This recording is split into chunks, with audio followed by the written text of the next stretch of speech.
Welcome back to my channel. So कैसे हैं आप सब? आई होप सब अच्छे होंगे, घर पे पढ़ाई करते होंगे।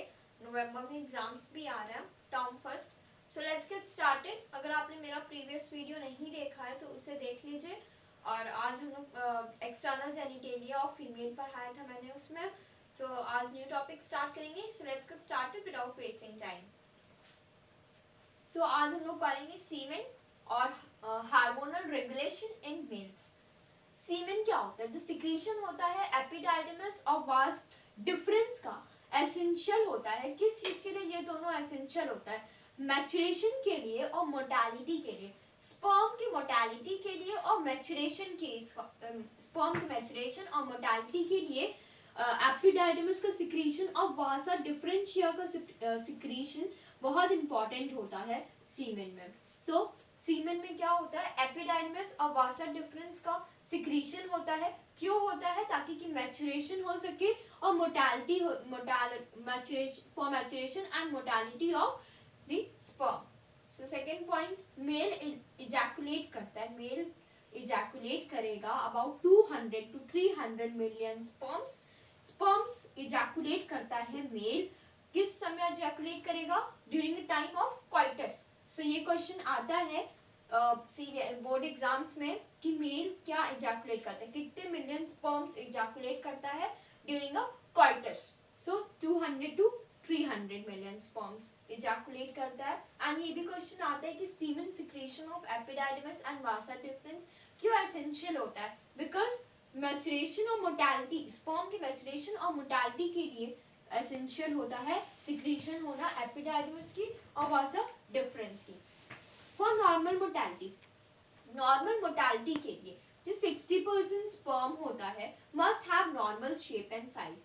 एक नॉर्मल फर्टिलिटी के लिए जो 60% स्पर्म होता है वो क्या होना चाहिए? नॉर्मल शेप और साइज का होना चाहिए।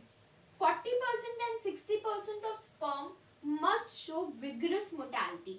40% और 60% जो स्पर्म है वो एक विगरस मोर्टेलिटी शो करेंगे। सो नॉर्मल फर्टिलिटी के लिए, नॉर्मल फर्टिलिटी के लिए क्या होते हैं? 60% स्पर्म्स उनके पास एक नॉर्मल शेप और साइज होनी चाहिए और 40 एंड 60% स्पर्म शो करने चाहिए vigorous mortality. So I hope आपको ये सीमेन समझ आया हो। लेट्स फिर से एक बार समझा देती हूँ। सिक्रीशन होता है एपिडाइडिमस और वासा डिफरेंस का एसेंशियल। सिक्रीशन क्यों होता है इन दोनों का? ताकि कि वो एसेंशियल मैचुरेशन कर सके और मोर्टेलिटी कर सके स्पर्म्स की। मेल इजैकुलेट करता है 200 to 300 million sperms during a coitus के वक्त। 200 to 300 million sperms male ejaculate करेगा। नॉर्मल फर्टिलिटी के लिए 60% स्पर्म्स के पास ये होना जरूरी है, नॉर्मल शेप और साइज होना जरूरी है 60% ऑफ स्पर्म के पास। सो जो 40% और 60% स्पर्म होते हैं उनको विगरस मोर्टेलिटी शो करते, वो विगरस मोर्टेलिटी शो करते हैं।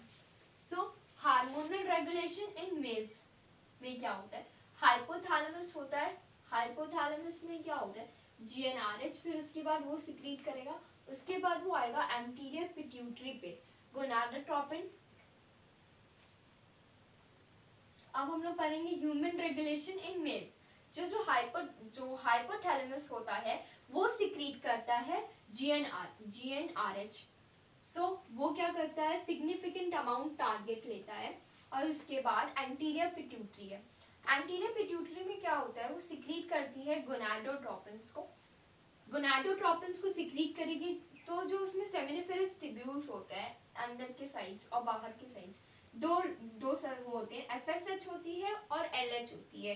FSH क्या करता है? FSH आपके सर्टोली सेल्स पे एक्ट करता है। किस पे एक्ट करता है? सर्टोली सेल्स पे एक्ट करता है। सम फैक्टर्स, उसके कुछ फैक्टर्स होते हैं और उसके बाद वो स्पर्मेटोजेनेसिस कराता है। And LH means seminiferous tubules के आउटसाइड वाला LH होता है, लेटिक सेल्स है। लेटिक सेल सिक्रीट करता है। उसके बाद वो एक्ट करेगा एंड्रोजन हार्मोन पे, और जैसे ही वो एंड्रोजन हार्मोन पे एक्ट करेगा उसके बाद वो करवाएगा spermatogenesis. So human regulation in mails में क्या होता है? इससे बहुत से क्वेश्चंस बनते हैं जैसे कि आपको हाइपोथैलेमस दे दिया और फिर यहाँ पे डैश कर दिया और यहाँ पे सिक्रीट लिख दिया, तो आपको ये पता होना चाहिए कि हाइपोथैलेमस क्या सिक्रीट करता है, जीएनआरएच सिक्रीट करता है सिग्निफिकेंट अमाउंट में। सो उसके बाद या तो फिर जीएनआरएच दे सकता है, एंटीरियर पिट्यूटरी पे डैश कर सकता है। तो ये आपको ये जो सीक्वेंस है वो याद होना चाहिए। तो हाइपोथैलेमस सिक्रीट करता है जीएनआरएच उस सिग्निफिकेंट अमाउंट में, उसके बाद एंटीरियर पिट्यूटरी आती है, एंटीरियर पिट्यूटरी सिक्रीट करती है गोनाडोट्रोपिन। गोनाडोट्रोपिन फिर डिवाइड होता है टू पार्ट्स में, that is your LH and FSH. Seminiferous tubule inside में एफएसएच किसके ऊपर एक्ट करता है, दैट इज योर सटोरी सेल्स, इस पे डैश दे सकता है। ये क्वेश्चंस ऑलमोस्ट हर ईयर पूछा गया है सीबीएसई में, सीबीएसई के बोर्ड एग्जाम्स में, और अगर कोई कॉम्पिटिटिव एग्जाम्स की तैयारी कर रहा है तो उसमें भी बहुत ये सारे क्वेश्चंस पूछे जाते हैं फिल इन द ब्लैंक्स के फॉर्म में। जैसे कि एफएसएच दे दिया और एक्ट ऑन डैश कर दिया, तो इसमें आपको ये पता होना चाहिए कि एफएसएच एक्ट करता है सटोली सेल्स पे।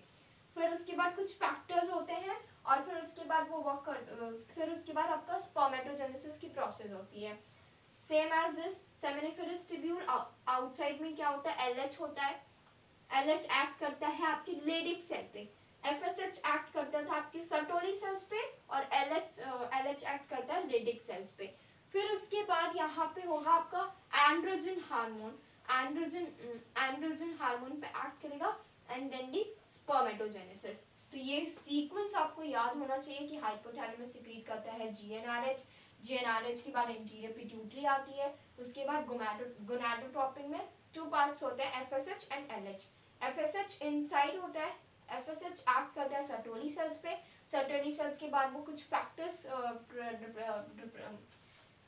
वो करता है, रेगुलेट करता है, देन आपका स्पर्मेटोजेनेसिस होता है। नेक्स्ट पॉइंट है सेमिनिफरस ट्यूब्यूल्स आउटसाइड की तरफ एलएच होता है that act on Leydig cell, उसके बाद एंड्रोजन हार्मोन होता है and then is your spermatogenesis. So I hope ये आपको समझ आया हो हार्मोनल रेगुलेशन इन मेल्स। तो आपको ये एक बार याद कर लेना है, सीक्वेंस आता है, बहुत इंपॉर्टेंट है ये, एंड ये भी इंपॉर्टेंट है। Thank you and have a nice day. I hope आपको ये समझ आया हो। अगर कोई भी क्वेरी हो तो आप पूछ सकते हैं कमेंट बॉक्स में। अगर आपको मेरा वीडियो अच्छा लगा हो तो please like share and subscribe.